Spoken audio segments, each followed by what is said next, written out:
بارك في القرآن المجيد والفرقان الحميد في شان حبيبه مخبرا وآمرا إن الله وملائكته يصلون على النبي يا أيها الذين آمنوا صلوا عليه وسلموا تسليما اللهم صل على سيدنا ومولانا محمد معدن الجود والكرم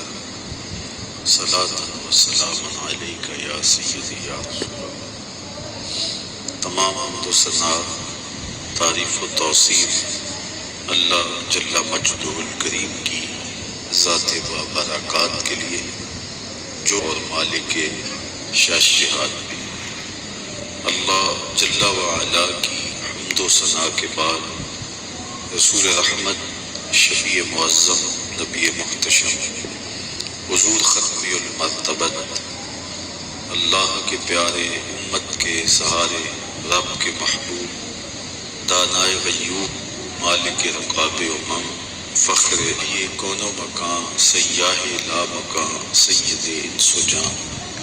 سرور لالا رخاں، نیر تاباں، سرنشین مہوشاں، ماہ خوباں، شہنشاہ حسینہ، تتمہ دوراں، سرخیل زہرہ جمالا، جلوہ صبح ازل، نور ذات لم یزل،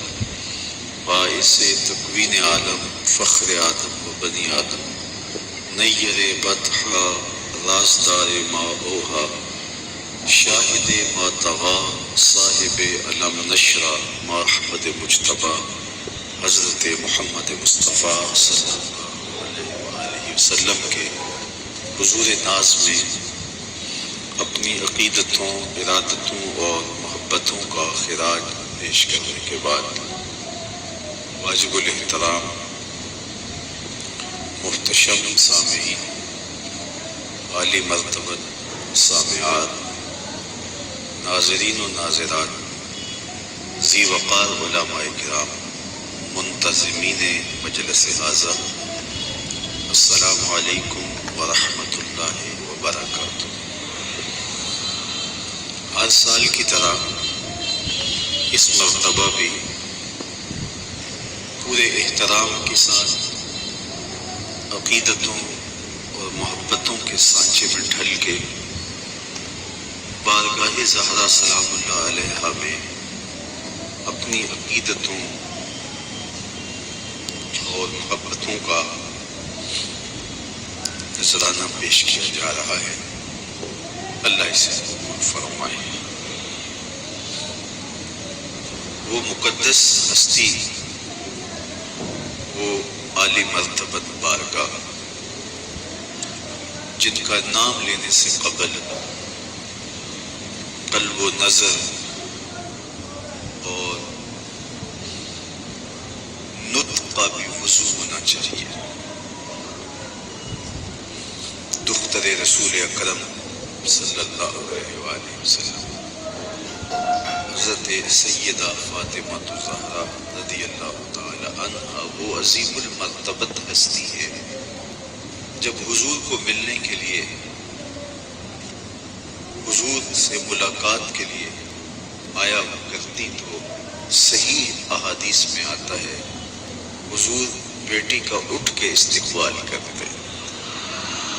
اپنی مسند ان کے لیے چھوڑ دیتے، فَأَجْلَسَهَا فِي مَجْلَسِهِ، اپنی مسند پہ اپنی شہزادی کو بٹھاتے۔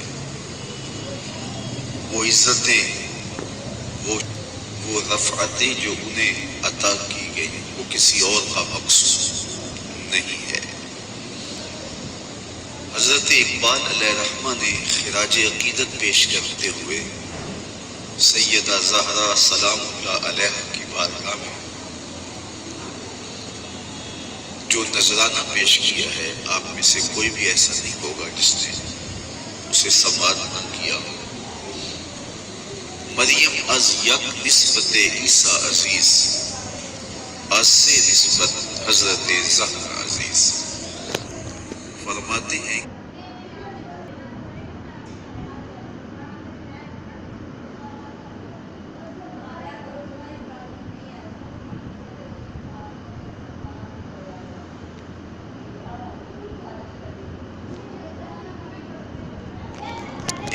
حضرت مریم سلام اللہ علیہا وہ عظیم المرتبت خاتون ہیں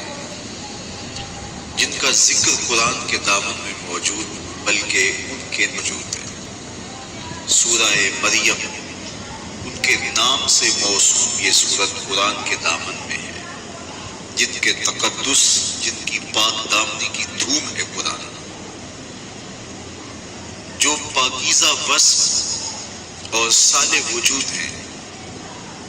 اور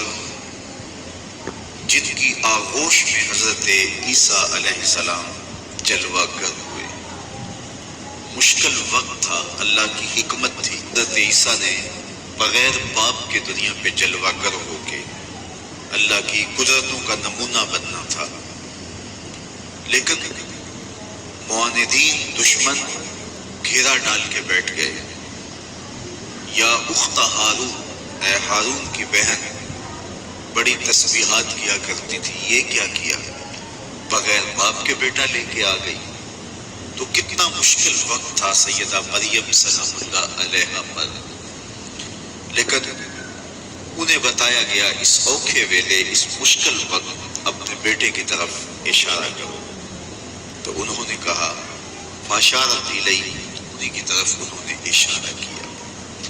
اب کفار بولے کہ جو پنگھوڑے کا بچہ ہے ہم اس سے بات کریں، اس سے ہم کلام، یہ ان کا تکبر تھا، ان کی رعونت تھی۔